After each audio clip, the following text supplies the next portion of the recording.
So it's weird to have so much of the lore dump at the end of the game. So much of this lore either explicitly said or implicitly. Mm, Like how much of that lore dump is given here at the end. yeah, yeah, I get you. Um, okay, so just to kind of like put some meat in the bones here in terms of the games, right? So, uh, technically speaking, Half Life. So you're right in saying that Portal was essentially intended to be the tech demo for the Source engine.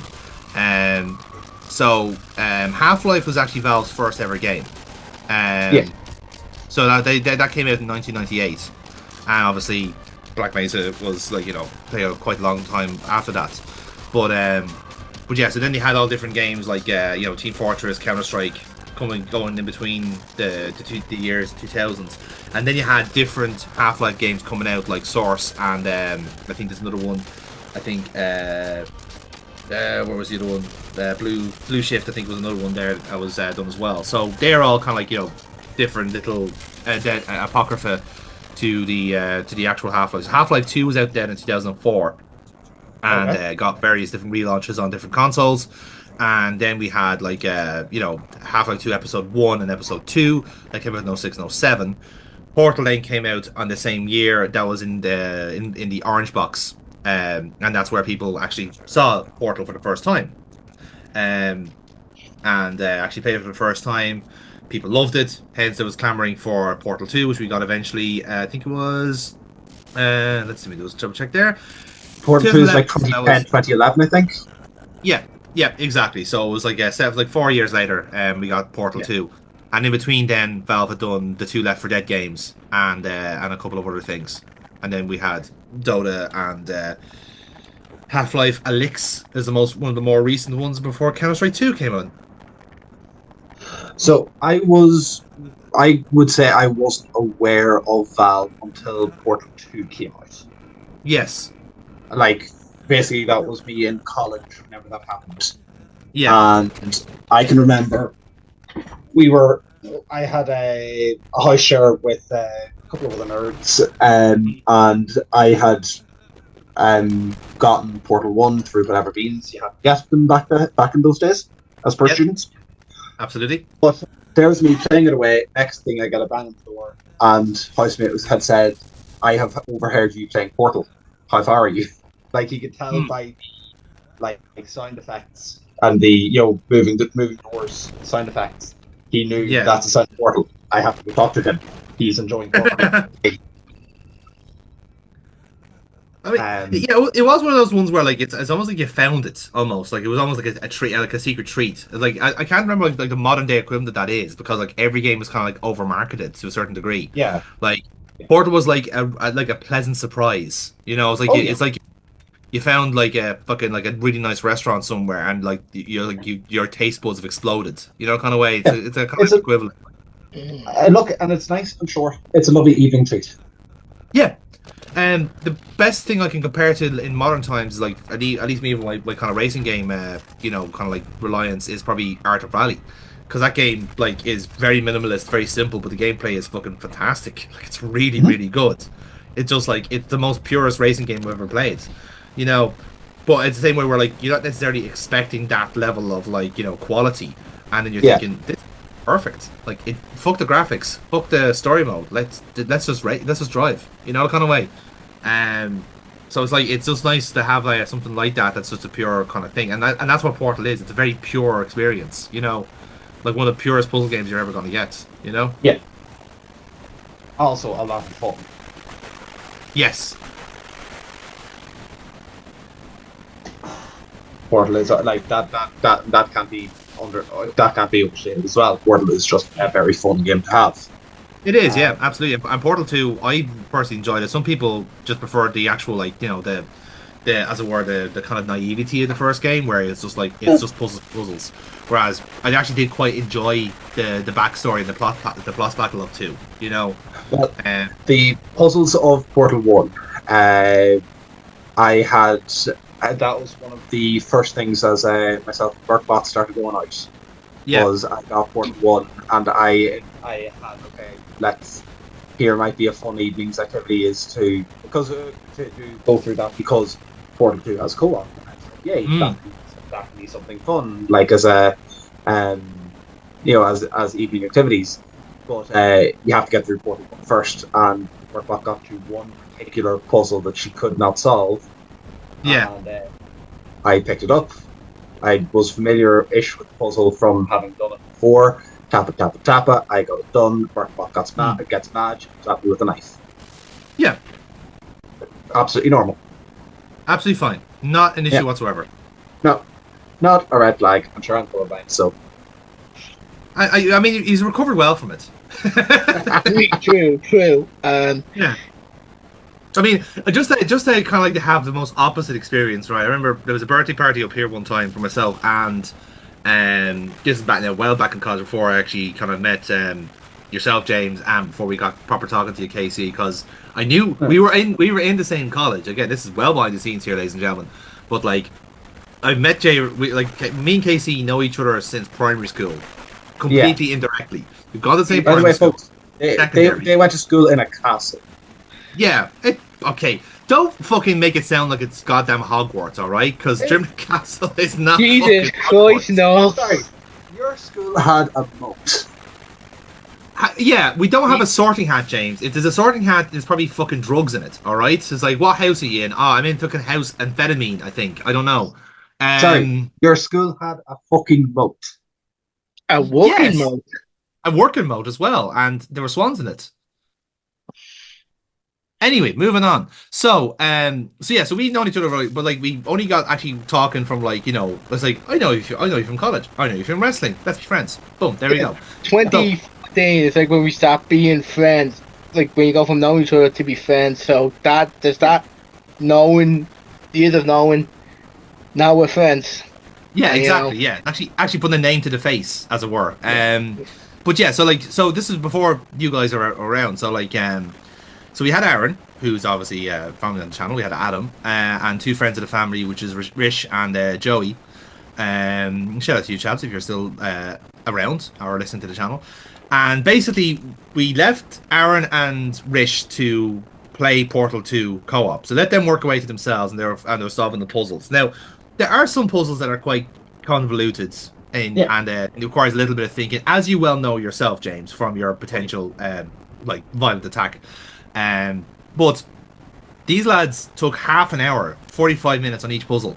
And to the extent where we were actually able to get games of Munchkin in while they're trying to solve the puzzles, they just kept doing the same thing over and over again and expecting different results. And to the extent where like we've realized at this point that we've done a full round of Munchkin and these guys haven't made any progress whatsoever. You know, and it's like, how, what are you guys actually doing? And we just like, I don't know. It's like, have you tried like asking? Like we are here, we can seek our advice, and we basically solved the puzzle in like a minute. Then we're back to Munchkin, and they got stuck again in the next puzzle. It was a vicious cycle of like this like really lovely co-op game that only lasts like say about 6 or 8 hours, and these lads were making the hardest fucking possible work out of it. It was just fucking tremendous. Like I couldn't really. It was a really blind. It was a real blind leading the blind situation. You know the kind of way, which I just found tremendous. Oh, hello. oh, Remember these guys? Yeah. Blue Thunders? Blue Thunder. Yeah. So, Yeah. this is another very fun part of the game, boys and girls. Very fun part of the game. What happened to they're all peaceful? Well, if we're back in the wilderness, James, as you can tell from us know. skipping out on the water guards. So, one thing I will say about Black Mesa, and this is my own observations, and perhaps James, you'll probably know the same from playing it yourself. The game does not make it abundantly clear whether it's combat or chase. Yep. And I think I'm not sure if I make the edits here. I could possibly make the edits, but there's a moment where like I'm thinking, okay, I think this is combat. I'm gonna unload all my ammunition on this monster and try and defeat it, and then you run out. So it's like, no. okay, do I actually make like even then like this is actually doing damage? This machine here. Yeah. But yeah, you're just not sure it's that. Fuck. Yeah. Yeah. Again, like this is a search engine, so every like enemy does actually have a health bar. to a certain degree. So in the same way with like, most like same with like Elder Scrolls or fucking any Bethesda game or any kind of like Deus Ex, for example, everything has a health bar. You could technically kill these creatures if you have enough ammo and enough damage on you. Um, I but thought this these one guys obviously had must a. have maxed I thought out. these guys had a health bar, but the killing blow couldn't. Was scripted. Yeah, so the last time that we took down one of these guys, we had to basically set up a massive generator and trap it and let nature take the course. So I was thinking now that we have like massive, like like nuclear weapons at our disposal, we might be able to take him down. But as you saw there, we just unloaded the entire clip of the biggest nuclear weapon we have, and it's still standing. So that's where the problem was.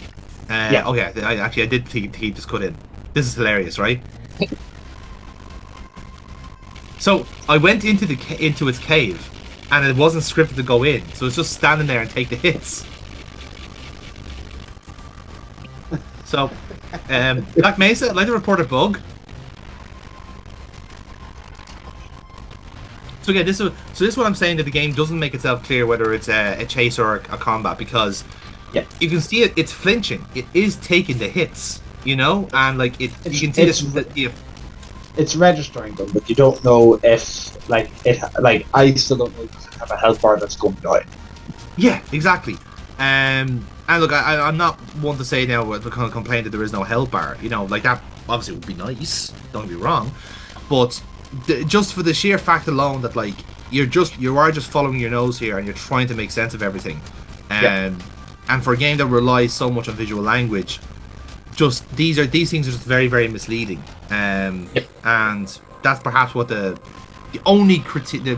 major criticism I have of the game is that, like, okay, if it's a chase, tell me it's a chase. Like like what I would do is I'd ask you to like arrest control for like a second and get me to move and start moving me, because we have like games do that on a regular basis, like especially in horror games where like it's a chase because you have a cutscene and you start running. That's your cue to say you're being chased, keep moving. Whereas this one, I don't know. Am I able to take down these guys now because I have more weapons on me, or is this another chase? It reminds me of the opening of Left 4 Dead, because there's a scene where Lucas turns to the old guy and goes, run or shoot, and the old guy just looks and goes, boat. Yeah. Which again is kind of appropriate considering Left 4 Dead is made by the same people. The Valve thing, yeah. Yeah, so like... Oh. So then I then thought to myself, is it because I was in the cave, it wasn't registering hits? But like, yeah, so it was just such bullshit. But so yeah, this is a chase, and this it's a nice little set piece. I don't know if it's in the original game. I don't really care. It's just kind of cool, full stop. But yeah, it took a lot of attempts to get this right, because it's not just this guy. Oh god. So strap yourselves in here. You're gonna see a lot of chaos and anarchy. So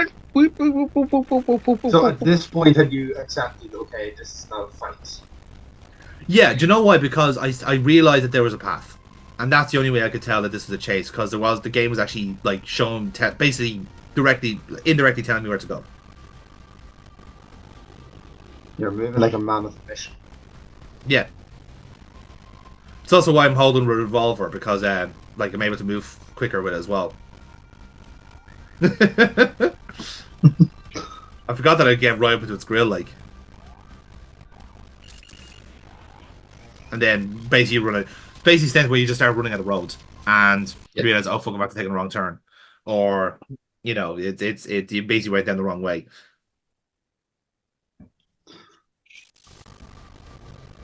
Also, the respawn points are not the best when it comes to a chase, considering that like this guy is already has already spawned and I'm walking behind him. Are you chasing him? Yeah, I was going to say, it's like, wait, where is he? Oh, there he is. Yeah. And then basically gets squished. Of all the enemies, Tina took you at that time. Yeah, that's actually the most on-brand thing that Tina would do. So Tina, I'm in the middle of something. Yeah, but I love you. It's time for you to show me affection. Splat. So So yeah, so this very delightfully scripted chase scene it is fun, but it's only when you're actually on board and you actually understand what the fuck you're doing. Yeah.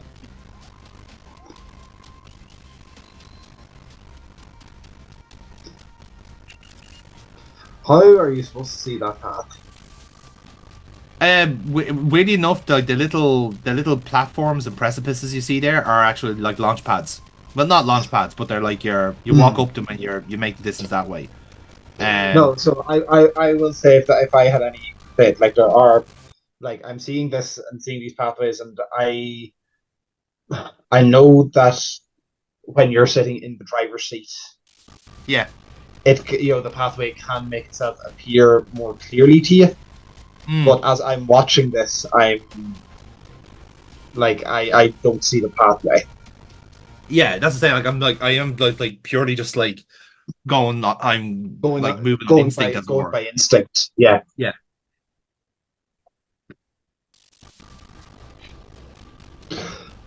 I don't know if there's a word for that because I remember like back in the day watching like friends playing like San Andreas and Mm. they just like instinctively knew the path and I was like, how do you know where you're going? They're like, I don't know, I'm just following my nose here.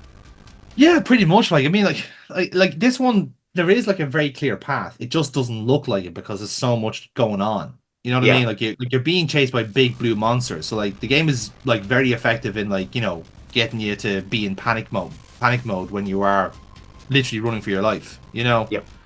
So like even there, like that launch pad there landed me exactly where I needed to go once I knew where I was going. So that it was like you will eventually get there because like there's only so many places you can actually go without falling to your Oh death. God, I'm just even as I'm watching it now, the amount of the I don't know what do we give a word for the drilling monster? Yeah, Drilling the again. little the little the like the dangly bits and all them. Yeah, like Yeah. they're everywhere. Just noticed that they're everywhere here. Yeah. Oh Christ. But again, I don't think this section is in the original Half-Life because it just seems like this it's just so detailed and there's so much in. Like the original Half-Life again, 1998, so there's only so much space you can have on the fucking disc. Yeah. So I can't imagine like a chase like this would have been on, or if it is, it wouldn't have gone on that long, you know. Yes. Um, so yeah, this is the kind of stuff that I think that Black Mesa has kind of padded out to kind of add to the experience, you know. In the end, it could very well have taken it from like the original like the original like plans for Half Life. Like what would they have done if they had full beans and full resources, you know? Yeah. And this could also be like none of us have played Half Life 2. This could be Mm. more in line with what Half Life 2 is offers. I can tell you for a Oh, fact that Half Life 2 is a continuation of this story. I will just say yes. that. So it's not No, like but by this game by is. by by that I mean like if the chase sequences weren't part of the original but are in Half Life 2, then Oh, I'm with you now. Yeah. they could have said right, Possibly. Yeah. how would the Half Life 2 spirit be retroactively Hmm. put in here? Yeah, that's fair enough. But yeah, no, I think from what I can gather, it's pretty much just a take on the new original game and basically adding some extra bits and bobs. What even kill you that thing? Yeah. Let's see. What do we see here? Well, according to the Wikipedia article, it's a improved version of the source engine and complete reworking the often derided final chapter of Half-Life, also known as Zen, lent the development efforts of the remake. Due to its long development time, the modification became notable for its delays and its status of its completion.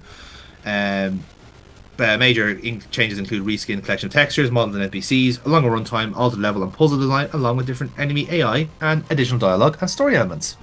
Okay. Oh, See that additional story element is doing a lot of work. Those one or two words. That's very fair. Um, but yeah, so I think it is pretty much just going like saying like, well, what else, like what other extra things can we throw into this game? So Yeah. uh, let's see. Okay, so yeah, so the release of the Zen part of the game had been the most difficult since the team wanted to redesign the levels to overcome the poor perception that they had in the Half-Life's original release. Um, so they wanted Zen to feel like it belonged to the rest of the game with the mechanics, cohesion, and progression, while at the same time wanted to push the boundaries and explore this unique and varied setting, build an experience that feels both fresh and familiar to players from all walks of Half-Life Ooh. veterancy. So Yeah. I would kind of say this does feel like a top to bottom different game than let's take out Apache helicopter. That Yeah. would